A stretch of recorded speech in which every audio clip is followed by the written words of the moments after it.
ಜಿಯಾ ಬಗ್ಗೆ ಇನ್ನೊಂದು ಮಾತಾಡಿದ್ರು ಇಲ್ಲಿ ಎಲ್ರ ಮುಂದೆ ನಿನಗೆ ಸರಿಯಾಗಿ ಪಾಠ ಕಲಿಸ್ತೀನಿ. ಜೀವನದಲ್ಲೂ ಎದ್ದೇಳಕ್ಕಾಗ್ಬಾರ್ದು. ಯಾಕೆ ಕೋಪ ಬರ್ತಿದ್ಯಾ?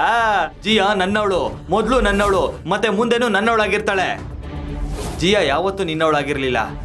ಅವಳು ನೋಡಿದ್ರೇನೆ ಗೊತ್ತಾಗತ್ತೆ. ಮತ್ತೆ ಅವಳನ್ನ ಯಾರಾದ್ರೂ ಮುಟ್ಟಿದ್ರೆ ಅಲ್ಲ ಕೆಟ್ಟ ದೃಷ್ಟಿಲಿ ನೋಡಿದ್ರು ನಾನಂತೂ ಸುಮ್ಮನೆ ಇರಲ್ಲ. ಯಾರಾದ್ರೂ ಅಂತ ಸಾಹಸ ಮಾಡಿದ್ರೆ ಅವ್ರ ಹೆಸರು ಸಹ ನ್ಯೂಸ್ ಪೇಪರ್ ಅಲ್ಲಿ ಬರೋ ಹಾಗೆ ಮಾಡ್ತೀನಿ. ಸುಮ್ಮನೆ ಏನೇನೋ ಹೇಳೋದನ್ನ ನಿಲ್ಸು. ಫಸ್ಟ್ ನೀನು ಕಳ್ಳ ಅಲ್ಲ ಅಂತ ಪ್ರೂವ್ ಮಾಡು. ನಿನಗೆ ಗೊತ್ತೇ ಇರ್ಲಿಲ್ಲ ಅನ್ಸುತ್ತೆ ಇವನೊಬ್ಬ ಕಳ್ಳ ಅಂತ. ಈಗ ನಿನಗೆ ನಾಚಿಕೆ ಆಗ್ತಾ ಇದೆ ಅಲ್ವಾ? ಅಯ್ಯೋ ದೇವ್ರೆ, ಈ ಜೈರಾಜ್ ಒಬ್ಬ ಲೂಸ್ ನನ್ ಮಗ. ಇದು ಹೀಗೆ ಕಂಟಿನ್ಯೂ ಆದ್ರೆ ಎಲ್ಲ ನಿಜ ಎಲ್ರ ಮುಂದೆ ಬಯಲಾಗುತ್ತೆ. ನಿನ್ನ ನೋಡಿದ್ರೆ ಅಯ್ಯೋ ಪಾಪ ಅನ್ಸುತ್ತೆ. ನಿನಗೆ ಒಳ್ಳೆ ಮನ್ಸು ಅನ್ನೋದು ಇಲ್ವೇ ಇಲ್ಲ ಅಂತ ಗೊತ್ತಾಯ್ತು. ನಿನ್ನಂತವ್ರೆ ಶ್ರೀಮಂತರು ಅಂತ ಪೋಸ್ಟ್ ಕೊಡೋದು, ಎಲ್ಲ ಬಡವರು ಇದೇ ರೀತಿ ಹೇಳೋದು ನಾವು ಹೃದಯದಿಂದ ಶ್ರೀಮಂತರು ಅಂತ. ಆ ತರ ಶ್ರೀಮಂತರನ್ನ ಇಟ್ಕೊಂಡು ಉಪ್ಪಿನಕಾಯಿ ಹಾಕ್ತೀಯ ಜಿಯಾ ನೀನು? ನೀವು ಅಡ ಇಟ್ಟಿರೋ ಮನೆ ಹೋದಾಗ ಏನೋ ಅವ್ನ ಮನೆ ಹೃದಯದಲ್ಲಿ ಕಟ್ಕೊಳ್ತೀಯ ಮನೆನ?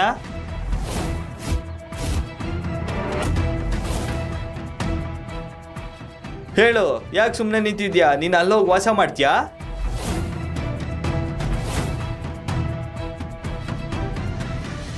ಅಮ್ಮ ಇವನು ಏನ್ ಹೇಳ್ತಾ ಇದ್ದಾನೆ? ನಾನು ಹೇಳ್ತಾ ಇರೋದು ನಿಜ. ನಿಮ್ಮಮ್ಮ ಇದಾರಲ್ಲ, ನಿಮ್ಮ ಮನೆನ ನಮ್ಮ ಅಪ್ಪನ ಹತ್ರ ಅಡ ಇಟ್ಟಿದ್ದಾರೆ. ಮತ್ತೆ ಅದ್ರ ಬದಲಾಗಿ ನಾನ್ ನಿನ್ನ ಮದುವೆ ಆಗ್ಬೋದು ಅಂತ ಕೂಡ ಹೇಳಿದ್ದಾರೆ. ಹೌದು, ಅದು ಏನಾಗಿತ್ತು ಅಂದ್ರೆ ನೀನು ಓದೋವಾಗ್ಲೇ ಈ ಮನೆ ಅಡ ಇಡಬೇಕಾಯ್ತು. ಯಾಕಂದ್ರೆ ನಿಮ್ಮ ಅಪ್ಪನಿಗೆ ಹಾಸ್ಪಿಟಲ್ ತೋರ್ಸಕ್ಕೆ ನಮ್ಮ ಹತ್ರ ಹಣ ಇರ್ಲಿಲ್ಲ. ಅದಕ್ಕೆ ನಾನು ಜಯರಾಜ್ ಅಪ್ಪನ್ಗೆ ನೀನು ಇವನನ್ನ ಮದ್ವೆ ಆಗ್ತೀಯ ಅಂತ ಮಾತು ಕೊಟ್ಟಿದ್ದೆ. ಅಮ್ಮ ನೀನ್ ಯಾಕೆ ಹೀಗ್ ಮಾಡ್ದೆ? ಇದ್ರ ಬಗ್ಗೆ ನನ್ನ ಹತ್ರ ಒಂದ್ಸಲನಾದ್ರೂ ಹೇಳ್ಬೇಕಾಗಿತ್ತಲ್ವಾ?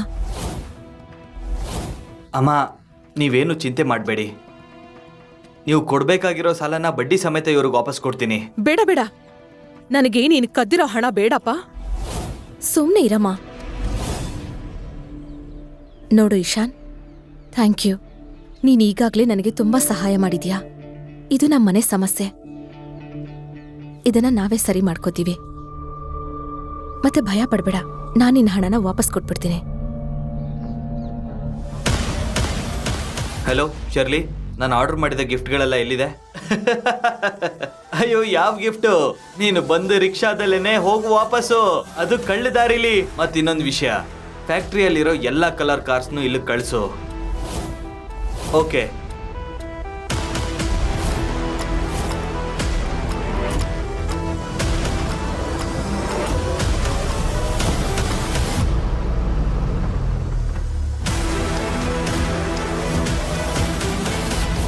ಜಯರಾಜ್, ಚಿಂತೆ ಮಾಡ್ಬೇಡ. ರಾಜೀವ್ ಮತ್ತೆ ಮಿಂಟಿ ಬಂದ್ರು ಅನ್ಸತ್ತೆ.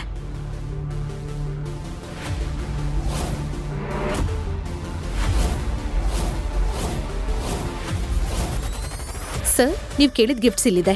ಮತ್ತೆ ಕಾರ್ಸ್ ಇಷ್ಟರಲ್ಲೇ ರೀಚ್ ಆಗ್ತಾ ಇವೆ. Sorry for the delay. ಪರವಾಗಿಲ್ಲ ಶರ್ಲಿ, ಥ್ಯಾಂಕ್ ಯು. ನನ್ನ ಕ್ಷಮಿಸಿ. ನಿಮ್ಮ ಗೊಂದಲ ನಂಗೆ ಅರ್ಥ ಆಯ್ತು. ನಿಮ್ಮ ಮಗಳ ಬಾಯ್ ಫ್ರೆಂಡ್ನ ಮೀಟ್ ಮಾಡಿ ಒಂದೇ ಸಲ ಓಕೆ ಅನ್ನೋದು ಕಷ್ಟ ಆಗುತ್ತೆ ಅಂತ ನಂಗೆ ಗೊತ್ತು. ಆದ್ರೆ ಈ ಬ್ಯಾಗ್ ತುಂಬಾ ದೊಡ್ಡದಾಗಿದೆ. ಇದ್ರೊಳಗಡೆ ಏನಿರಬಹುದು? ಅಯ್ಯೋ, ಇದರಲ್ಲಿ 2 kg ಆಲೂಗಡ್ಡೆ, 3 kg ಈರುಳ್ಳಿ, ಮತ್ತೆ ಅದೇನದು ಸ್ವಲ್ಪ ಕೊತ್ತಂಬರಿ ಸೊಪ್ಪು ಇರ್ಬೋದಷ್ಟೇ. ಸರಿಯಾಗಿ ಹೇಳ್ದೆ. ಈ ಬ್ಯಾಗ್ ಅಲ್ಲಿ ಏನಿದೆ ಅಂತ ನಾನ್ ಹೇಳ್ತೀನಿ.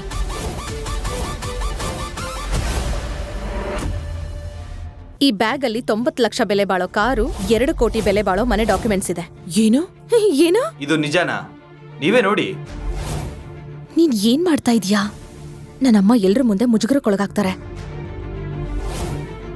ನಾನು ತುಂಬಾ ಸಮಯದಿಂದ ನಿನಗೆ ಇದನ್ನೇ ಹೇಳೋದಕ್ಕೆ ಪ್ರಯತ್ನ ಪಡ್ತಾ ಇದ್ದೀನಿ. ಹೇಗೆ? ಆದ್ರೆ ಅಲ್ಲ ಜಿಯಾ, ನೀನು ಜಿಯಾ, ನಾನು ಎಲ್ಲ ಕೆಲಸನೂ ಬಿಟ್ಟು ನಿನಗೋಸ್ಕರ ಇಲ್ಲಿಗೆ ಬಂದಿದ್ದೀನಿ. ನಾನು ಯಾವತ್ತೂ ನಿನಗೆ ಅವಮಾನ ಆಗಕ್ ಬಿಡಲ್ಲ. ಅಯ್ಯೋ, ಬೇಗ ಬೇಗ ಬ್ಯಾಗ್ ತೆಗೀರಿ. ಈ ಕಳ್ಳನ್ ಪಾರಿವಾಳಗಳು ಹಾರಿ ಆಚೆಗಡೆ ಬರ್ಲಿ. ಹಾ ಹೌದು, ನಾವು ನೋಡ್ತೀವಿ ಇವನು ಶ್ರೀಮಂತನ ಅಥವಾ ಭಿಕ್ಷುಕನ ಅಂತ. ತೆಗಿ. ನೋಡಿ, ಕಾರು ಮತ್ತೆ ಮನೆ ದಾಖಲೆಗಳು ಎಲ್ಲ ನಿಮ್ಮ ಹೆಸರಲ್ಲಿದೆ. ಹಾ, ನನ್ನ ಹೆಸರಲ್ಲ? ಎಲ್ಲಿ ನೋಡ್ತೀನಿ? ನನ್ನ ಹೆಸರಲ್ಲಿದೆಯಾ? Oh thank you thank you thank you. ನನಗ್ ಗೊತ್ತಿತ್ತು ನನ್ನ ಮಗಳು ಬುದ್ಧಿವಂತಳು ಅಂತ. ಈ ರೀತಿ ಇನ್ನಷ್ಟು ಕಥೆಗಳನ್ನು ಕೇಳಲು ಈಗಲೇ ಪಾಕೆಟ್ FM ಅಪ್ಲಿಕೇಶನ್ ಅನ್ನು ಡೌನ್ಲೋಡ್ ಮಾಡಿ. ಅಪ್ಲಿಕೇಶನ್ ಡೌನ್ಲೋಡ್ ಮಾಡಲು ಡಿಸ್ಕ್ರಿಪ್ಷನ್ ಅಲ್ಲಿ ಲಿಂಕ್ ಅನ್ನು ನೀಡಲಾಗಿದೆ.